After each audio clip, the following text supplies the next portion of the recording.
All right, folks, we're back here on WWOZ. I am joined by Derek Domain and Doc Messina. How you doing? And we're here to talk about our mutual friend, J. Monque'D. And I'll tell a little story. I had been to many jazz fests and seen him perform, but I'd never met him. And that would change a few jazz fests later. I was invited, given backstage passes for the artist that was following him on the blues stage. And honestly, I can't remember who that was, because I got there and when Jay came off the stage, we started talking backstage, and I missed the whole act that I was there as the guest of. So just a fascinating history of the blues and R&B in New Orleans in that man's repertoire. And so, Doc, you probably knew him the longest of all of us. I did. I mean, I knew Jay for decades. I was trying to think back of exactly when I first met him, and I want to say it was probably at Tipitina's. I'm talking in the early days of Tips, in the late 70s, early 80s, where he'd performed there. And I tell you, he was a person who could put on one heck of a performance. And in his own words, he would eat with the blues, he'd sleep with the blues, and I am the blues. And after he'd perform or take a break, he'd go out and he'd talk with all the people that were around and stuff, and just, you knew who he was. He was one of these people I describe as a big New Orleans personality and music personality, a cultural personality, no different than an Ernie Cato, a Mac Rebenack, a.k.a. Dr. John. And if you knew these people, and I was blessed to be born here and know these people and chit-chat with them, they made an impression on you. The lingo, the whole thing, this was New Orleans at its finest. And, for Jay, his path was blues. At the age of 4, his grandmother gave him a harmonica, and self-taught, mastered the harmonica, and after he formed his own band, and when he was in grammar school as a brass band player, actually played trumpet, baritone, and tuba. He'd later add the ukulele, flute, and the fife to his skill set, but he knew his calling was the blues. And shortly after he got out of the Navy, he landed on the West Coast in Haight-Ashbury, and where he'd reside for like 5 years. He'd hook up with Taj Mahal, Charlie Musselwhite, Big Brother, Country Joe and the Fish, Grateful Dead, and he actually knew and performed with many of these people. I mean, a lot of people don't know that, so he has a pretty storied past. And after he left the West Coast, he went up to Chicago. He'd play on stage and he was proud of this. In the words of Deacon John, he got paid by Muddy Waters to perform with him. That's cool. Henry Gray, Howlin' Wolf, Jimmy Reed, Big Walter Horton, Slim Harpo, all the legends and stuff. But he was from Louisiana, and he wanted to get back to New Orleans, so he relocated back here in the early 70s, and actually has performed at the New Orleans Jazz Fest, maybe not as a headliner, but with others on stage, since 1972. His original performance was with Percy Randolph and Little Freddie King. So as far as I know, there's only two people who were there kind of from the beginning, with Little Freddie King and Deacon John, that have performed at all these jazz fests. And of course, he built a very big local following at all the joints. And it's kind of interesting, Big D, because I kind of grew up in the 70s, were my teen years and kind of college years and stuff.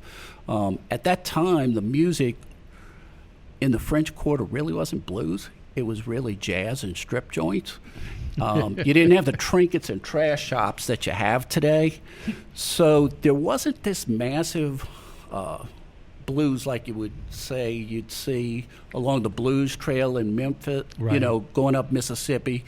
And these blues players, and there were many from Baton Rouge who would have loved to have performed in New Orleans, but they couldn't get gigs here because they didn't have the pull. And that's not a whole lot different than it is today. Yeah, It but still is not a blues town. correct. So it's kind of interesting to see the evolution of what was going on. But there was disco going on, and I can remember in the 70s, when the Nevilles were coming around, it was a subculture that was going on. I mean, you'd go to Jimmy's, you'd go to Jed's, you'd go to the Maple Leaf, and you'd catch the Professor Longhairs, you'd catch the J. Monque'Ds, you could catch these people that couldn't get established nationally, really. So he made his mark, and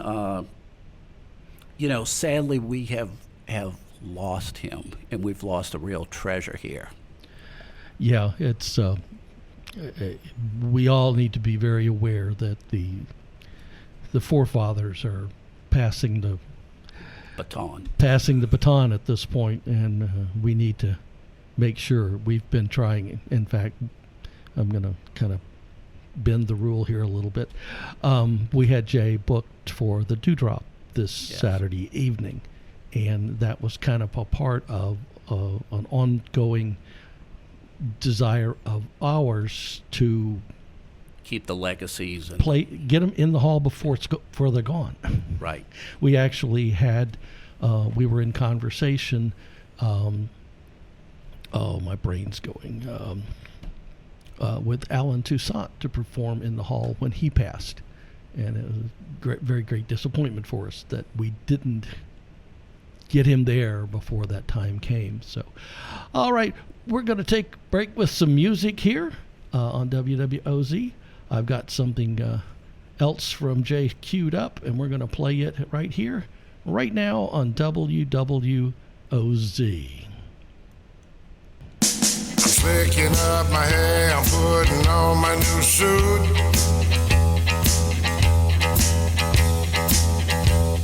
My John B. Stetson hat, y'all, and my Stacey Adams shoes.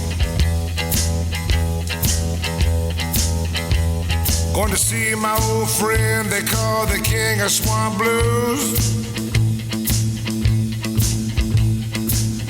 I'm gonna ride the Greyhound Buster Baton Rouge. Where the king holds court and the swamp rats all rock on Heritage Square, y'all. Down at the Blues Box, I'm going to Tabby's and dance right out of my shoes. I'm going to Tabby's Blues Box, y'all, way down in Baton Rouge. They play them swamp blues from the bayous, from the cane and cotton fields. Larry Garner, Oscar Davis, Henry Gray, and Rafe O'Neal. Every Saturday night at midnight, you can still hear the sounds Clarence Edwards, Silas Hogan, Whispering Smith, and Lucius Brown. Where the king holds court and the swamp rats all rock on Heritage Square, y'all. Down at the Blues Box, I'm going to Tabby's and rock away my blues. I'm going to Tabby's Blues Box, way down in Baton Rouge.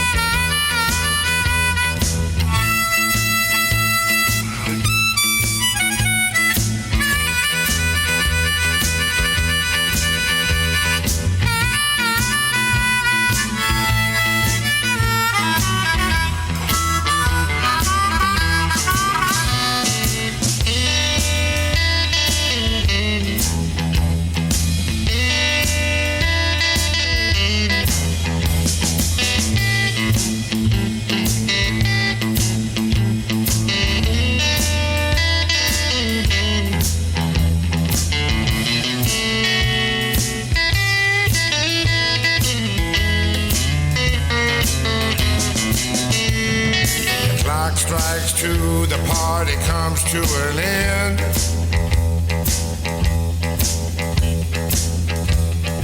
Time to catch that Greyhound and roll down I-10.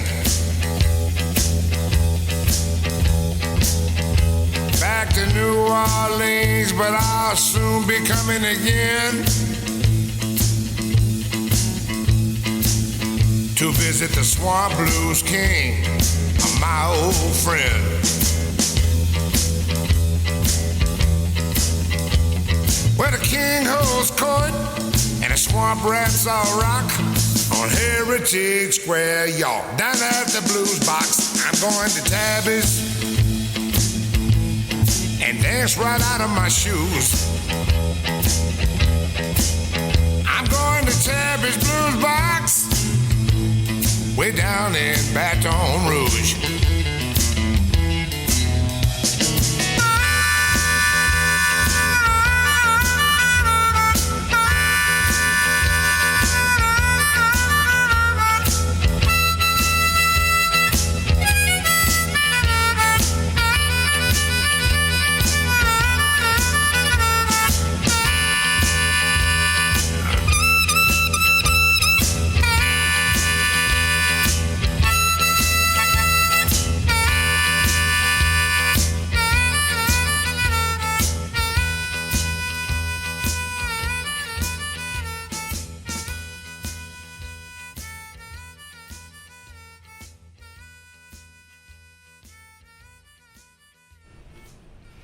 We're back, and I am here with Doc Messina and Derek Domain, and we're talking about J. Monque'D. And I hope that at some point in your travels you had a chance to catch him performing live. It was always a huge fanfare. And in fact, he had a big show planned for this Saturday with us. Bringing the Indians with him and the little pats of butter, and so that would have been quite a little extravaganza, but so sorry to say not going to happen. So okay, so one of the things I wanted to talk about, and this is just to kind of share some information with the audience about the character of J. Monque'D. My late friend, Louis Nugent, Esquire III Plus, the Nuge, many of the listeners out there will recognize his name. He was another character in New Orleans, loved music as much as I did. We would get a school bus and pay a school bus driver, and we go pick up 3 New Orleans legends. I mean, we'd pick up J. Monque'D, we'd pick up Ernie Cato. We might even pick up Al Carnival, Tom Johnson. We might pick up Greg Stafford, Dr. Michael White, whoever. And we'd all jump on this bus and we'd bar hop. And when Cato opened up his lounge, we would land at his lounge. And they would play all night, and they would banter over mic control, who would get it. I mean, Cato was he was kind of like the Michael Jackson with the microphone. He knew the power was in that mic. But so did J. Monque'D. So Derek's here with me today, and he had the benefit. He was actually an Ernie Cato Bulldog Little League player. Cato was the sponsor, and we took him on the bus when you were, 9, 10 years old? 8, 9. I think that was the first time I went to Monque'D's house. Right, and that was an experience because Monque'D, and I'm politically correct, I call him a collector. Some might call him a pack rat, but I'm guilty of that, and I was talking to Big D, and he just might be one too, but that happens in life, you know? Yep. We're afflicted. But anyway, one of the things we did in connection with it, we started creating T-shirts for these things to kind of fund the bus ride and stuff. So at one point in time, we created a shirt, and this is going to resonate with a lot of people that go to Jazz Fest. I don't miss a day of the Jazz Fest. I haven't missed a day in decades, okay? And when we would get into the entrance, we would meet at the Seahorse, and we created a shirt. The first shirt was One Sick puppy. Okay, well, it caught fire and people loved it. I mean, man, hey, I want your shirt, I want your shirt, I want your shirt. So we went on later to create a series after the Nuge passed away, and in his memory, I've continued the tradition, and we still do these puppy shirts. Okay, so you may have seen, like after Hurricane Katrina, one lost puppy, one mentally deranged puppy. It's a great day to be a puppy. And over the years, this is since 2003, we have probably at least 50 shirts out there. Monque'D would help come up with these names. He'd call me and leave me crazy messages. We got to do this one, Doc. We got to do this one and this one. So one imaginary puppy. I mean, we did all kinds of puppies, but we became known as a litter. So when we would enter the Jazz Fest, one of our traditions would be that we would sing, "Wade in the water, wade in the water, children, wade in the water. Now God's gonna trouble the water." Well, we'd have the whole crowd at the entrance on opening day and every day singing with us. And we hit the TV news spots. It's funny, Rob Masson contacted me, knew how close I was to Jay. He said his favorite Jazz Fest moment was Monque'D and me and our puppies going in, singing, serenading the crowd with Wade in the Water. And then we'd go to the OZ tent and do the same thing. That was our first stop after we picked up our first beer. Right. But he was a character, so you would definitely know who he was if you met him, right? Yep. And then straight to the gospel tent for church. Straight There to the you go. gospel tent. And he loved his Catholic church, his Catholic roots, and St. Henry's. He was all about saving St. Henry's after Hurricane Katrina. Well, absolutely one of the gems of New Orleans, and I guess everybody has had, some interactions. Some good, some not so good, but that I think that can be said about just about at least half of the New Orleans artists. And he inspired the shirt, "I've Got Issues." I couldn't wait to put it on him. So, but yeah, I've got one more song queued up from him. It's called "I Feel Good," and I had the pleasure when he released the Old and New Borrowed and Blues album. He actually brought it over and let me premiere it. And of those, there's some really great songs on there, but the "I Feel Good" was kind of the one that resonated with me. And so that's why I picked it. And I'll basically, thank you guys for coming down and sharing your memories of Jay and his music and how life has progressed. And we'll say a fond farewell to Jay, and as soon as we have any details on arrangements, we will pass those along to you as well. So guys, thanks for coming in. Thank you, I appreciate that. And I did want to mention just the Creole Wild West and his Italian heritage. He played in Italy, I want to say 39 times, and spoke fluent Italian. Oh, I used to get a Facebook message from him every morning, and it was always in Italian. So I'd have to go do the interpretation, the translate, so I would know what it was. So, yeah, quite the character. All right, you're listening to WWOZ, and I'm going to play a quick message here, and then we'll be back with "I Feel Good" by J. Monque'D. Support for WWOZ comes from Judith Owen and Harry Shearer, presenting Christmas Without Tears, an intimate evening of music and laughter for an antidote to the most stressful of seasons, with John Goodman, Kermit Ruffins, and more special guests, all to benefit the Innocence Project of New Orleans on Tuesday, December 19th at the Orpheum Theater. Tickets and more info at orpheumnola.net.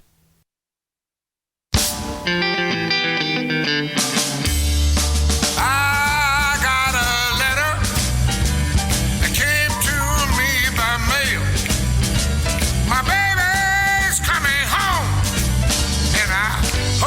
she don't feel. Oh yes, I feel so good. Oh yes, I feel so good. Oh yes, I feel so good. I feel like falling a jack. I'm going down to the station just to meet her train. I'll be standing right there on the platform, and I hope she don't be late. Oh yes, I feel so good. Oh yes, I feel so good. Oh yes, I feel so good. I feel like falling a jack.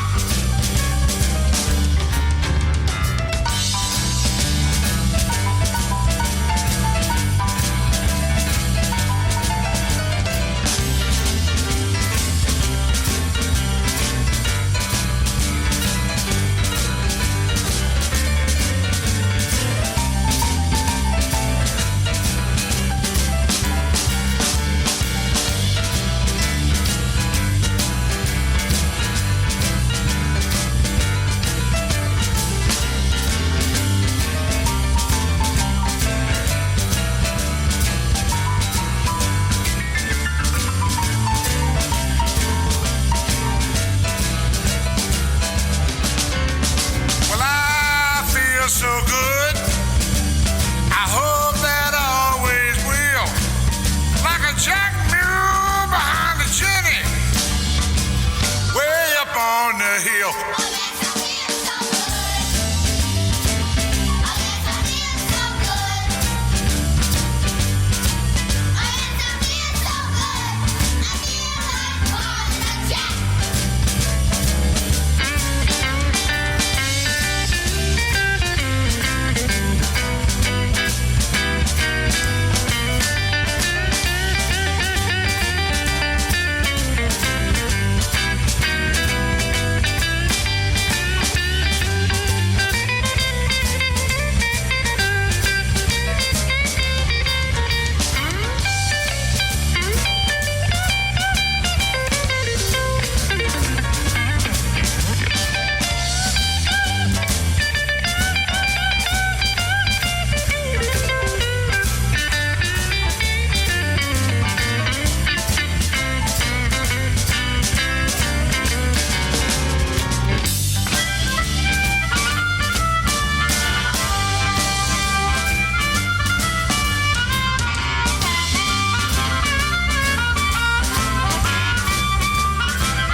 Yeah, I feel so good. I hope that I always will. Just like a jack behind a Jenny, high up on the hill. Oh yes, I feel so good. Oh yes, I feel so good. Oh yes, I feel so good. I feel like falling a jack. I got a letter. Came to me by mail. My baby's coming home. Yes, I hope that she don't fail. Oh yes, I